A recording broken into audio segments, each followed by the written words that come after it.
Welcome to What's Important to You, the podcast where we explore purpose, passion, and the moments that truly matter. I'm James Dean, and each week I sit down with inspiring guests to uncover what drives them, inspires them, and what's important to them. What if the stories we tell ourselves are shaping the lives we live? What if authenticity isn't something we find, but something we uncover? And what if it's never too late to discover a new sense of purpose, meaning, and possibility? In this episode of What's Important to You, we explore storytelling, self-discovery, resilience, and the power of finding your voice. Today, we find out what's important to award-winning author, educator, and radio host Grace Sammon. Grace, thank you so much for joining me today. James, I couldn't be more excited. I've always wanted to be in Ireland, so this is my first opportunity. Absolutely. Virtually, we are here. Yes. Absolutely. 100%.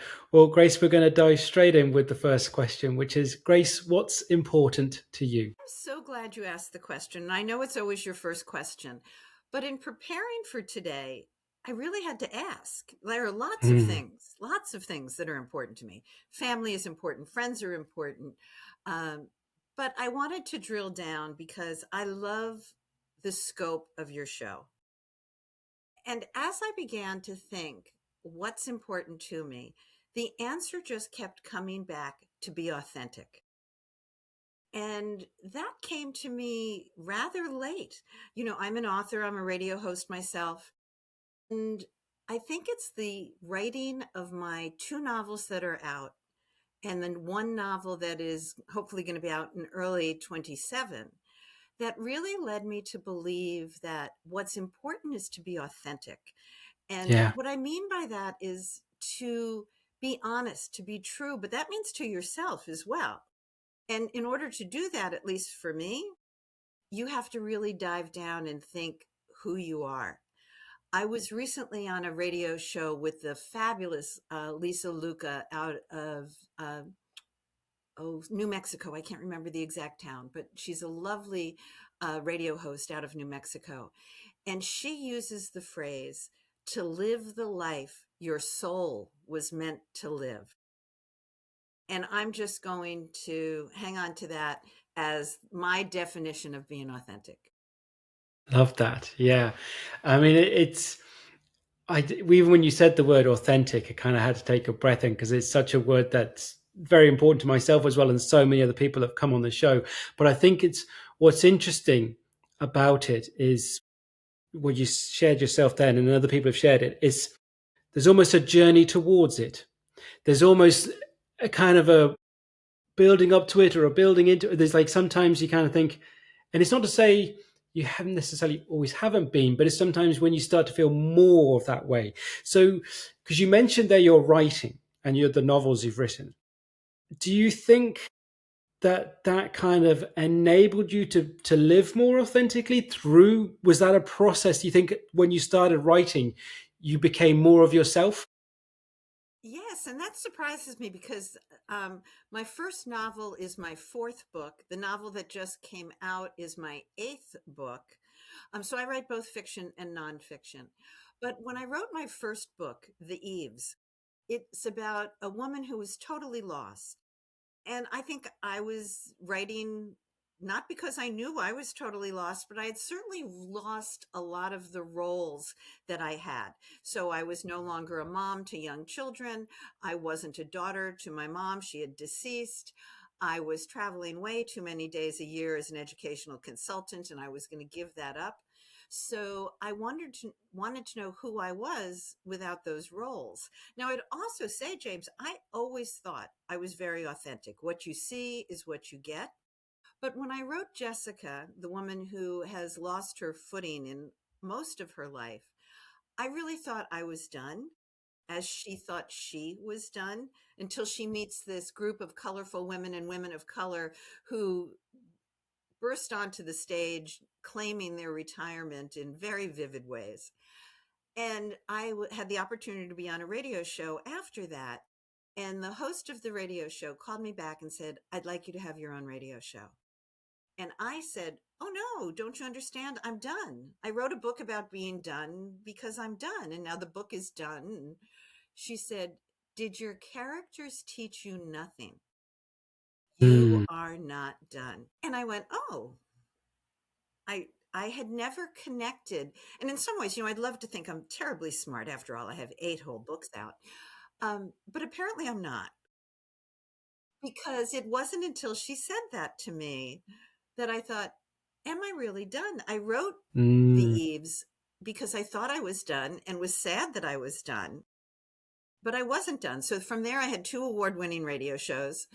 And then I wrote 3 books, one on writing, one on publishing, one on marketing. They were collaboratives, anthologies. And then I thought I was done. But then I decided to write this other book about a ghostwriter who hid behind other people's stories because she didn't think she had one of her own. And that's the one that's just out. It's called The Reliable Narrator. And it turns out that she has a remarkable story. And apparently I'm not done. So Yeah. I think that the idea of hiding behind other people's stories was also something that really made me want to live more authentically, to get back to that question of, did my writing help me do that?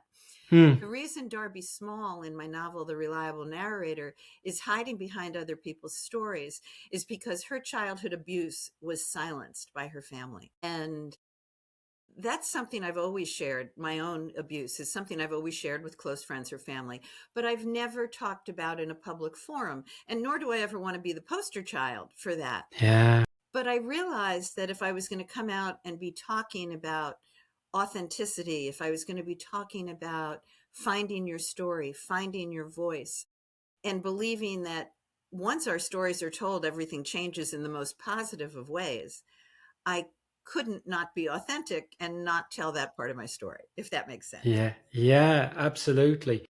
100%. And so much in there what you shared there, the sort of the first piece about the very first piece we were saying about how certain things, in some ways, identities had shifted. So, say, no longer a mother to young children, no longer a daughter to your mother who passed away. So, all these sort of like life moments, in some ways, that shifted, and kind of, sort of, well, I'm not this anymore. I'm not that anymore. What am I? There's a void almost, and then, as you say, then going into doing the writing, and it's interesting going from the non-fiction to the fiction and the impact it had. But what you said there about the person who invited you on the radio show, and that line of, did you not learn anything from your characters? That's like a wow, like, because you were, yeah, exactly, because you were writing it from a writer's perspective, not necessarily the reader's perspective, in some ways, of how it could maybe change yourself. It's like, oh no, this is for the, I can see you really writing it for the audience to maybe have an impact, as you say. But even that word there that I really want to touch on, you said, it was like, I'm done. It's a proper, like, full stop, checking out, just that small little word done is sort of like, well, that's it. But it's kind of like, in what sense? Do you know what I mean? It's like, it's that, it's as opposed to thinking now more of an evolution, or versus that piece, that thing is completed, the writing of the book, or the writing of releasing it. But you saying it as yourself, as an individual, is quite a sort of a hard stop, isn't it? So did you have to sort of almost change that word, or remove that word? Well, I think what I realized is my mantra is, I'm not done. I'm just not done. Yeah, yeah, yeah. I had a friend of mine said that he's not going to be done until he folds his hands in the box. And I think that's a lovely image, because I think you're such an excellent life coach and you've made an impact on so many. What I want to do in my writing and in my work is to continue to lift other people's up, to help them find their voice regardless of their age. So it's very much for me about leaving your mark on the world. And that doesn't need to be, Nobel Prize winner or solving cancer, but we all leave our mark on the world in very, very many ways. And they can be in tiny ways, like just being nice to the clerk at the Publix, the grocery store. Absolutely. No, I 100% agree with you, because I think, because of the sort of the way that we live in the world at the moment, in a sense of the connectivity we have. And if you depending on what you sort of listen to or fall into, it's that belief that, oh, I have to do something that's so grand and so big, and then you can kind of think, well, what's the point? Because it's like it's too big, versus, well, who can you have a positive impact in your around you, and then maybe that will grow, and how that'll impact and how that'll move on to other people. So it's and it's valuing, I think, that the stories, like for yourself with writing, is that the stories you're writing are worth to be written, if that makes sense, that they need to be shared in a way, because, as you say, to acknowledge the fact that you shared about your own personal experience, but then you're going on about and writing it as a character, and they're the experience they had, that someone in the world that you may never meet will read that book, and it could have an impact on them to acknowledge and deal with, or try to deal with, the things that happened in their lives. So that's quite a powerful thing, that you could have an impact on someone that you'd never meet. And that's really part of the beauty of writing for me. Yeah. I get so much feedback. First of all, I love interacting with readers. I'll Zoom to a book club around the world. But I think that idea of being able to impact somebody in small ways is, for me, very touching and very moving. And I grow from that. I don't want to say that I'm totally altruistic in this world. I totally grow from how people respond to my work and the opportunity to share on important shows like your own. To me, that's really a good starting point, to impacting others and to help leaving your mark on the world.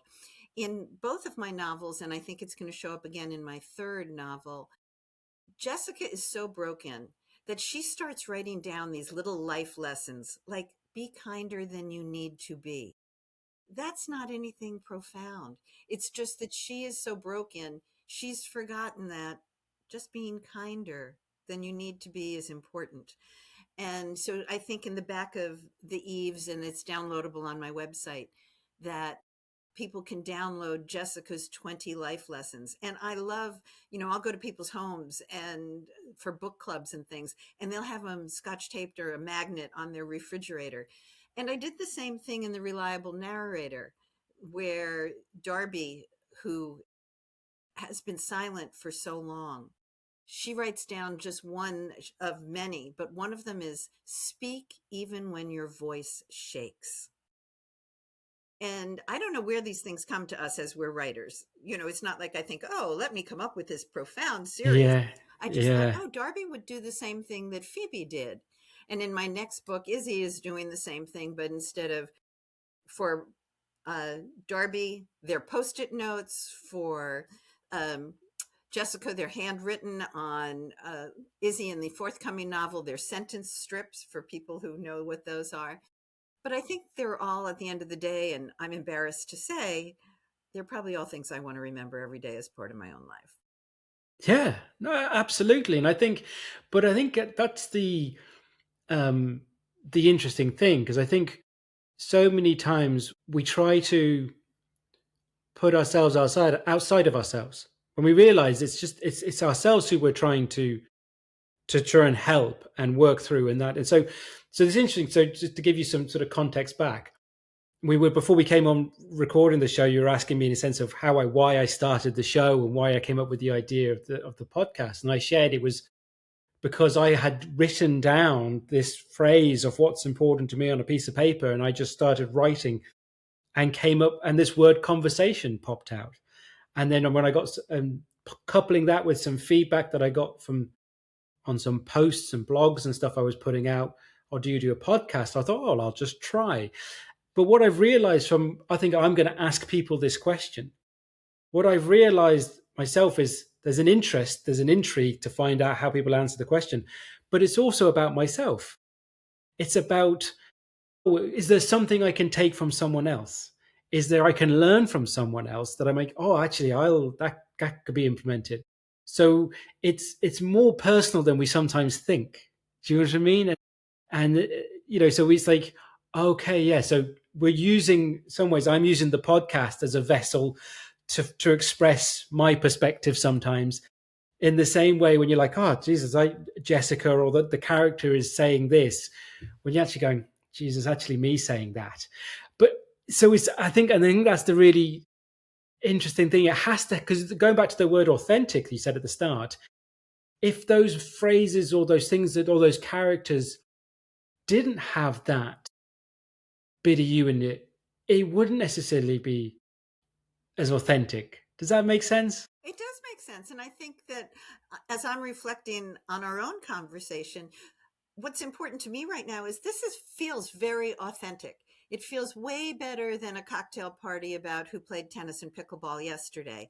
And not that those things aren't important, but it's when you connect with someone and you hear their story and you hear in a very meaningful way why they did this and what they're taking away from it.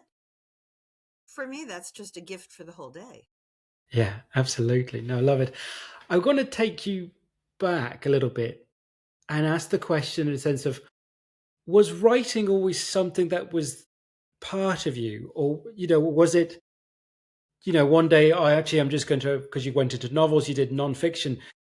Where was it you think the idea, I'm actually going to write and publish a book? Where did that come from? It goes back to my first book, which, because I'm a tad older than you, probably goes back 30 years. And I was traveling, I'm in the United States, you can probably tell from my accent. And I was traveling 200 days a year across the country, 32 states, largely in our most challenged schools. So inner city schools and tribal lands. And I was doing work that I think had very positive effects. And I was working with a gentleman at the time. And he said, you really should write all this down. And we should be able to market that book and get it into more hands. And I was like, yeah, no, I don't really need to do that. And then I just went, yes, I should do that. I had written articles before, absolutely. Numbers of educational articles in various types, both juried and unjuried magazines. But I had never thought of writing a book. And that is something that I love, open doors for me that I had no idea. From there, I became a keynote speaker. I got more contracts. Suddenly people thought I was terribly smart just because I had a book, which seems ridiculously silly. Yeah. But it did open doors for me, just as each of my other books has. I don't know that I've ever set out to, hey, let's write a book. The series on writing, publishing, and marketing came because I was doing a radio show at the time called Launchpad, and it was for authors who were debuting novels. And I realized they, like me when I debuted my first novel, didn't have the first clue about how to do it well, as I did not. So I thought I would get together with 40 different writers and create this 3-book anthology. And I thought, oh, that's good. Now everybody else will know what they're doing and I'm done. Yes, yes, yes. So, but now I think, having thought I was done and realizing I'm not, I'm very much looking forward to continuing to write. The next book is called Honestly David. And it's apparently, this is also very important to me, truth, which obviously is authentic as well. But it's called Honestly David. And it's about a woman who's married to a pathological liar. And what does it mean to love somebody who has terrible flaws? Yeah. I'm also interested then, because there's obviously what I find interesting, to use the same word twice, but the fact that you went into that first novel and kind of thinking, I'm done now, I've written the first one. And then that realizing, well, actually, I'm not done. And the fact that you're going into it and you still have the more ideas for the next one or whatever it is. What was it that, because you initially were doing the sort of nonfiction, more sort of how to do type books. What was the sort of decision, or what was the thought process to go, you know what, I'm going to try nonfiction? I think that, well, I had written nonfiction. It was the other way around, right? So it was, okay. So yeah, so into fiction. Sorry. Yeah. So it was the fiction. I think this could be an interesting story. I know so many women who are lost when they don't have those roles. And I wanted to play with that and see if I could resolve some of that for myself and for readers. It's really resonated well. In some ways, it's about the stories we wish, or the questions we wish we had asked our parents if they were still here. And in some ways, it's about wishing our children were ready to hear the stories we would like to tell them. Ain't that the truth? So it was playing with Yeah. things at Yeah. various ends. Yeah. But you said it twice there, I even love the word playing. You said, I'm going to play with this idea. I'm going to have a play with, because that word to me is kind of quite a freeing word. It's kind of like, oh, it's free form. It's not regimented. It's not, oh, it has to be like this. I'm just going to it's almost like, well, I'm going to start writing and see where this goes.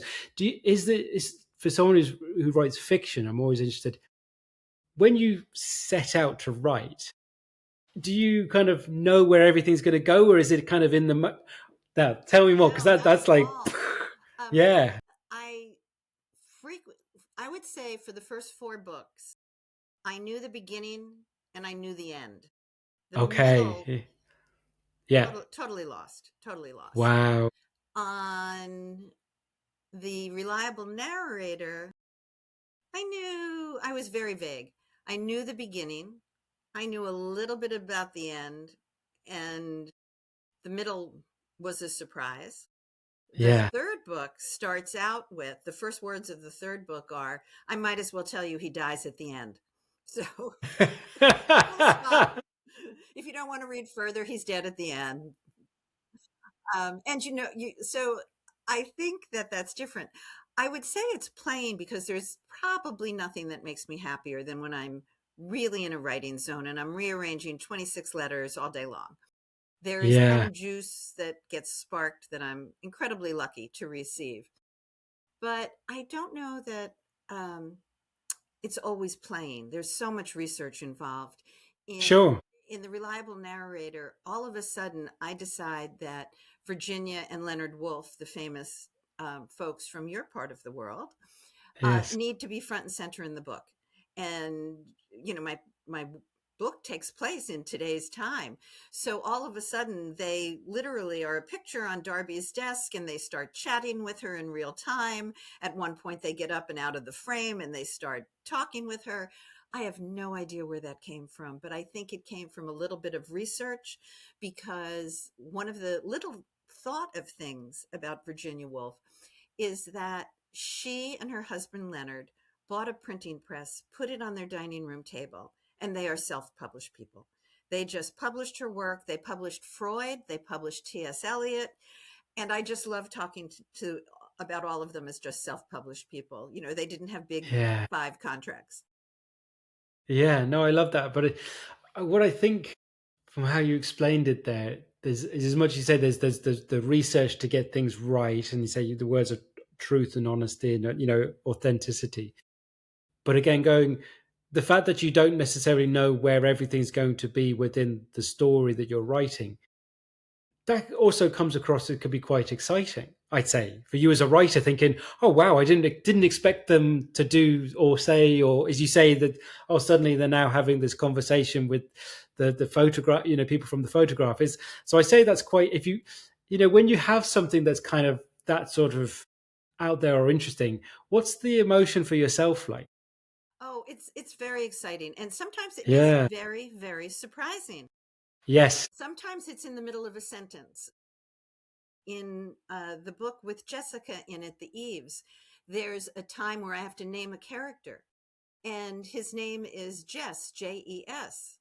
But in all of the times that the people have had a conversation with him, he says yes, like, because he's Norwegian, yes. Yeah.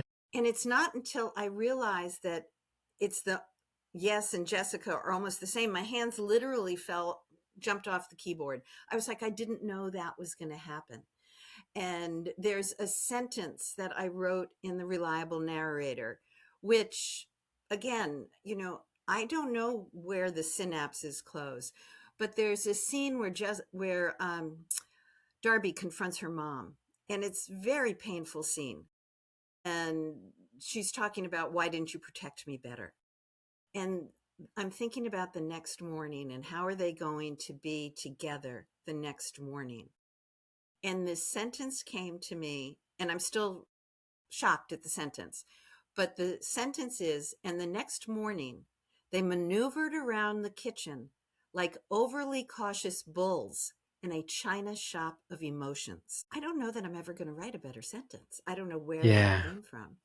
Yeah. So part of it is just the joy of a good sentence. Part of it is the surprise. One of the things with the reliable narrator, I wanted Virginia Woolf to be very strong muse because she gets so stuck, and she tragically walks into a river with pebbles in her pocket and commits suicide. And what I didn't know, but as I was doing the research, and this comes out to play in a scene between Darby and Phoebe, where they're wrestling with what about the people who don't succeed to rise above what has happened to them in their abuse? What about the people who cannot turn their scars into stars, which is something I really hope people can do, but I know not everybody can do it. And as I was Yeah. doing my research, I found out that Virginia Woolf was sexually abused by her brothers for years. When she was little, her mom died, then her sister took over, and then her stepbrothers inflicted abuse on her for years. And that was like, maybe that's why they showed up in the story. I thought it Mm. was because I was trying to do a little plug for indie authors. I was trying to give Yeah. um, Darby a muse. So there's a scene in the book where Jessica and Phoebe are talking, and Darby goes, "She was one of us. She was Mm. one of us." And those moments for me are priceless as an author. I don't know where they Yeah. come from, and I'm just grateful they happen. Yeah. Absolutely. But I can just, whereas you're talking about it, I'm obviously just, I'm visualizing bits and pieces. I'm flipping for different books and things like that in my head and seeing it. But it's the, going back to again, the first word you said about trying to make it the authenticity in it, that trying, a way of sharing people's stories, their pain, their trauma, their history, how, as you say, how some people don't come out of it, how people don't move on or move forward. I don't know if those are the right words, but you know what I mean, manage to live and keep living and saying, I'm not done, to keep going. So I can see how powerful it is for you as a writer to write it in that way, and these things come out and those sentences. But if you're, as I say, if you're reading that for the first time as well, and that line that you said about the next morning between those two characters and the maneuvering around like two bulls in a china shop, you can almost, even just that sentence, you can feel the tension from that sentence, if that makes sense. You really can, because the image of just, I have immediately, like, I'm literally, because as well I'm opposite a dairy farm, so I'm see cows, and yeah, exactly. So you know what I mean. So I can visually see it, but I'd say for someone who's experienced having a conversation or difficult conversations like that, we'd be like, yeah, that's probably what it feels like. Do you know what I mean? So it's like, and maybe they haven't been able to define it before. Do you know what I mean? So is it in a way that your writing is helping some other people put some definition on maybe what they've experienced? Or, so because they couldn't verbalize it or write it out, is there an element of what you're doing for them is kind of putting it into some sort of way that they can actually understand it, that it's no longer just in them, they can actually see it on a page? So it's also it just won an award. It's been out all of 2 days at the time that you and I Hmm. are chatting, but it just won an award, the Book Excellence Award for Friendship Fiction. And it's trending, I think in the top 4% of all friendship fiction, psychological. It's trending really well, for which I'm also Yeah. grateful. Friendship fiction, mother-daughter fiction, Yeah. psychological fiction. So there's many, many stories and layers. And I really wanted this to be uplifting at the end. So it's very Yes. evocative. It's very readable. It doesn't go into depth about the experiences of the two women. So I hope that it's palatable for all. I actually have a friend of mine who He's a male friend, and he's charming and lovely and a very good friend, but he doesn't understand how any woman could be raped. And that's a profound curiosity for me, that Wow. he doesn't understand that that happens in big and violent ways and in soft and Mm, um, other ways as well, you know. yeah. Wow. So I hope that the way I've written it, it's about one woman's story who triumphs and grabs her own story and comes out at the other side with quite a fascinating and uplifting story. But I also didn't want to skirt some of the other issues. Yeah. It's, again, it's not a book for everyone. The reviews have been very good. I've been very uplifted by them, but I did have one of my absolutely best beta readers who adored the writing, just said, "Why did you need to talk about abuse? I don't know why you would need to talk about that." Interesting. So I think it's got many ins and outs. So hopefully it's worth reading for Sure. people. Yeah. I mean, it's yeah, it's so interesting when you do hear other people, because and the sort of perspectives on things, and their reactions. But it's the truth is like it's reality. See, this is the thing as well, though. It's reality, because I'll share just a little. I was having a conversation with a lady a couple of months ago on the show, and the episode is out and out there. An Irish lady, where she wrote and released a book. It was kind of more of an autobiographical type book, where she shared basically her experience of being a member of Opus Dei for over Yes. 10 years or so, from 15 through to her early 20s. And she wrote about it. We talked about it a bit on the show, but she wrote about it, and that it's, again, you think, how does anyone become as part of, this group, or any groups like we have like this? But it's reality. And then that's more sort of going into something, but it's within families, relationships, partnerships. And so from my perspective, it's kind of, when you said about that gentleman there, I was kind of like, Jesus, that's a bit of a wowzers. That's a bit of a shock to the system there. But when I heard that lady, Anne Marie, share, and just the stuff that you shared about yourself, and putting it into literature, I said this the same to Anne Marie, is like, the stories need to be shared. They have to be shared, because it unfortunately is a reality of life. And the more that those stories are shared, though, the more hopefully that people will get an understanding, the more people might share their own stories. But then that if people can find a way of, you said it's an uplifting end. I'm going to get you to reveal the end, but it's the finding a way that there's ways through things. You can get over, you can move on, or do something different, whatever it is. But so I think those stories, as hard as people might want to hear or read, they're just so important. Like, it can't be understated. Struggles, though, you know, Yeah. some are perceived as very big and difficult and horrible, Yeah. but everybody has big and horrible and difficult. They just Yeah. maybe be defined differently. And I Yeah. think part of getting over it, or getting on, or getting well, or turning scars to Yeah. stars, is simply as basic as our DNA. I do believe there is some sort of DNA chemical piece that helps us thrive or struggle. I also Yeah. think it has to do with when the bad thing happened to you. What voice did you have? Who was there to surround you or not surround you with support? So there are so many factors. But I Yeah. think things like literature, finding a life coach, seeking therapy, finding very good friends. But it all gets Yeah. back to what we talked about at the very beginning about being authentic. If we can't be authentic, then it's going to be a harder Yeah. path. Absolutely.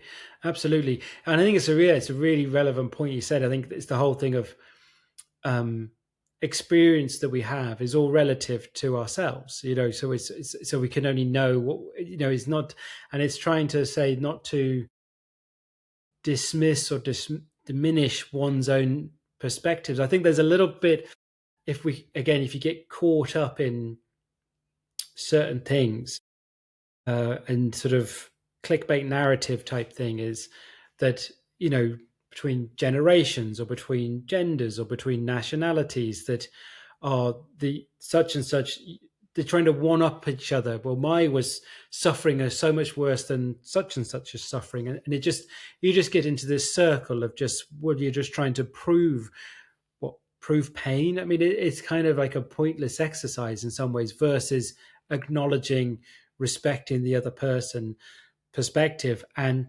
again, then sort of like, well, what if there's anything that can be done now to help the other person and help yourself, and again, I think that's what comes back to the writing. Is clearly like it, it's obviously helped you. You know what I mean? Like by writing these novels, even if you didn't necessarily see it at first. You know what I mean? The fact that, that the lady pointed out, in that radio show, oh, did you not learn anything from the characters? When, because I go back to one of my previous questions, or added on, should I say, you wrote that first one, you said, oh, I'm done. And then you get the feedback, no, actually, you're not, did you not learn anything? I'm not done. Did the next story or the next idea come to you quite quickly after that? No, I really thought my novel was one and done. So then I was doing the radio shows, and then I did the 3 books on writing, publishing, and marketing. And during that time, New York Times bestselling novelist who I know is also a ghostwriter, and she wanted to toss me a little bit of work because she was swamped. And she tossed me a novel to write with a woman, and I was fascinated by who would not feel confident writing their own story. Or I can see many people getting a book coach and refining their writing, but this was somebody who didn't want to write it at all. She just wanted the story out there. And ultimately the book didn't get published because she decided she didn't want the story out in the world. But I was fascinated by the idea of a ghostwriter. But I would say that came 4 years after the novel published. So my book, The Eves, pubbed during the pandemic, always a great time to publish a book. So actually it was actually very good for me. I did so many podcasts, radio shows, so many other things. So, I think that there was a gap of 4 years, and then now that but subsequently then is it gone like straight into one to the next? Yeah. And I'm actually frustrated right now because what I should be doing is still marketing the Eves, because now I have backlist, right? If you're into the business, I need to be marketing like crazy the Reliable Narrator because it's new and it's trending so well. I should be working that trajectory. But my goal was to have Honestly David done in August, and Honestly David is honestly not going to be done. I love that though. No, the whole sort of, I'm going to ask you a bit more sort of practical question now and then, in the sense of, do you have a process of writing? Is it kind of like, is it just as and when you kind of feel it, or do you try and schedule it? Is it, because it's one of those, do you get the days or whatever where you're just sat there going, nah, nothing's writing? Or so do you have a way of doing it? I do, not the same all the time necessarily. Sure. I'm big on Post-it notes, so I have an idea and Post-it notes are everywhere over my desk. And Darby Small in The Reliable Narrator definitely stole my Post-it note idea. She also uses Post-it notes. A perfect day is if I get up and I read what I wrote the day ahead of time. I sit down and I start writing. I write like crazy. I give my notes to my husband. He reads them out loud to me and edits them. And then the cycle starts again. That's a perfect day. And The Reliable Narrator came out faster than any other book I've ever written. I started in March and it was done in August. It's unheard of. I think The Eves took me a year and a half of solid writing, maybe 2 years of solid writing. I would like to think I'm better at it now. So, and I have a pattern, and I have certain things that will happen. There will always be where they're not, what do we want? They're not cookie cutter, but there will always be a strong female friendship. There will always Yes. be an older woman who will be part of a muse. There will always be, I think, some sort of sentence strips or living lessons or post-it note Yeah. list in the back. But I don't really know where this next book is going to go, so I really need time to write it. Yeah. Yeah. Yeah. Because it was the balance, everything in sense of that awful word we hear all about balance, trying to balance everything, where it's just in some ways it's just not possible. It's just always going to be some sort of seesaw or teeter-totter type thing. It's always going to be up and down. So the side of it is, one, you're obviously writing the novel. You said it earlier as well. It's like there's the sort of the business side of it. There's it's working. It's this element of, you want to share stories, you want to be creative, but obviously you want to be rewarded for doing that work. So going into that side of it, in a sense of being as a published author and as someone, an author, that's, how did that sit with you in a sense of like creating it as a business opportunity as such? Such a big learning curve. Yeah. In the nonfiction side, I would actually say it was easier. Even though nonfiction books are usually juried, particularly in the area of education. So my books had to go to university professors, deans, they had to go to heads of educational associations, they had to be vetted very heavily. Yeah. Even that, I sent out 14 book proposals and got 11 yeses back.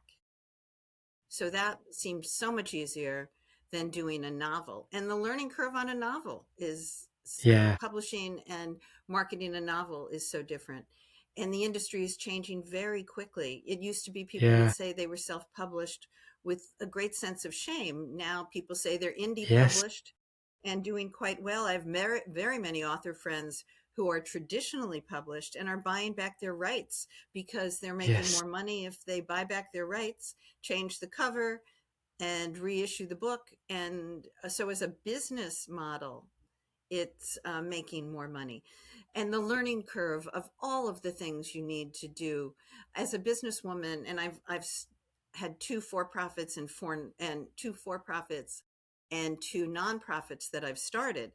And I would tell you, I'm very much a spaghetti against the wall kind of girl. This looks like a really good idea.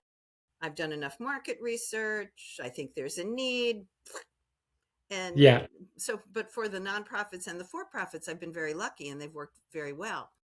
Part of that is true with my novel writing, but you need to know the various platforms, like the platform that you use. You need to know Zoom. You need to be cognizant about whether StreamYard now does or does not stream to Facebook. You need to know who your audience is. Is it on Facebook or Insta, or is it going to be in some other trending place? Who are your demographics? How do you read your Amazon pieces? Are you, it just, should you go on Amazon? Should you just be Kindle, or should you go Kindle Unlimited? Because then you actually get paid by the page versus by the whole book. And the learning curve is immense. Yeah. Sure. But it is, yeah, absolutely. You're right, in so many different ways. But isn't it interesting though as well that the amount of, because I was talking to a lady who, the episode isn't coming out yet. I think it's next week.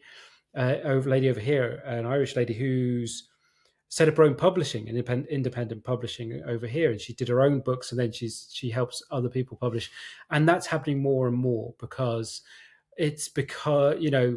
one, as you say, owning the rights.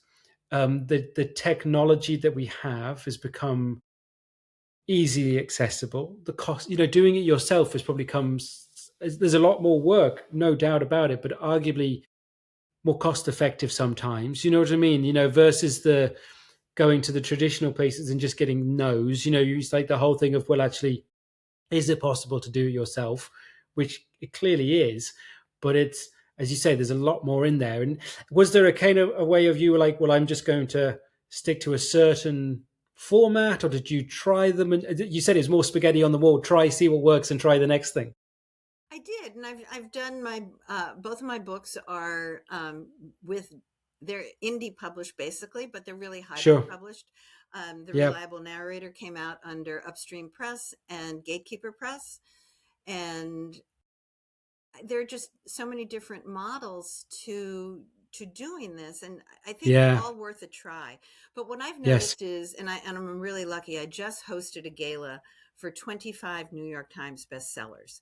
And I was very, very lucky to be the MC of the evening and to be able to chat with the New York Times bestseller over days. And certainly, if I had a choice of being with Upstream Press or a New York Times bestseller, I would pick New York Times bestseller.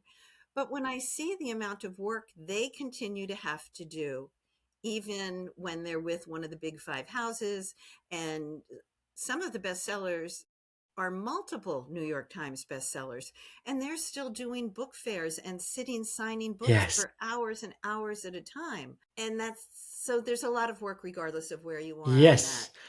telling, 100%. Yeah. Yeah. And I think that that's actually the big point there for anyone. And I'm sure because there's people, as I say, who've thought about it, thinking about it, or in the middle of it. Again, it's that whether which avenue you go down, which business model you choose, it doesn't negate the effort and the showing up that you'll still have to do regardless. Absolutely, 100%. Yeah, so much in it. But as much as I was interested about just that side of it, I mean, still going reflecting in my head about the various different parts of the stories you've shared, and the impact that they have, because it is it a case of are you able to sort of compartmentalize those two parts, the creative side of it and the sort of more businessy practical side of it? oh, there's too much spillover. And when I'm in full marketing Yeah. mode, I'm not as creative for sure. Yes. And I Yeah. think it goes back to very much, I think, the heart of your show. When I was wrestling with what my important thing was going to be, Yeah. part of it was finding meaning and purpose. Sure. And this has helped me find meaning and purpose, whether it's uplifting Yeah. other authors or whether it's I really need to wrestle with something that I need to learn more about. So, Yeah. meaning and purpose, if I can sneak in a second one after authentic, it's Yeah. finding meaning and purpose every day. Yeah. No, absolutely. And I think it's one of the, I was thinking about this myself, and I think it relates to yourself as well. There was a clip I seen. There's a young guy I see online. I think it's called "Stepping into Film" is his handle. So he kind of a young guy. Don't know where he's necessarily from, but he's part of like massively into films and movies, and he goes along all the junkets and stuff and interviews all the stars. And he seems to be absolutely flying it for someone who's not in a traditional sort of media house, just independent. And he asked, I think it was an interview with Kate Hudson, I think it was, and Hugh Jackman, and he was talking about the whole thing of legacy, and the idea that you're making art that, in theory, could be seen well after you're gone. That idea that they're creating something that in 50, 60, 100 years could still be available and still be watched by people. And I think that, and it would make me think it's like, oh, because when you're in it, like myself doing the show or you writing a book, you're so just in the moment in some ways. You don't necessarily think about how long it will be there and how long, and people who, again, that could hear it in years. So I think from you writing these books, and you said it earlier about making a mark and almost a legacy type thing, is like, it's quite a profound thing if you kind of step further back, isn't it? That this piece of the story and literature could be read over and over again by people in the future. I think that's, when you think about it, it's almost quite mind blowing.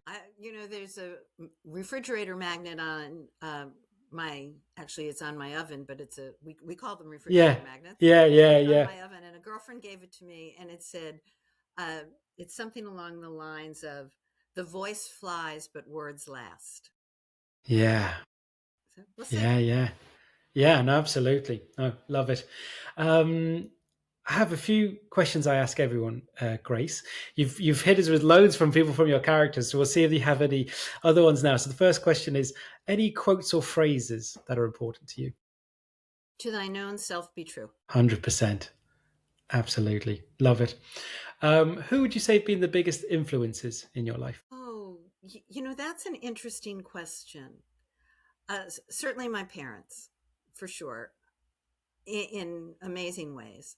I would say, in a surprising way, the gentleman who abused me, because he both silenced me, but also gave me a sensitivity to others and a compassion and an understanding.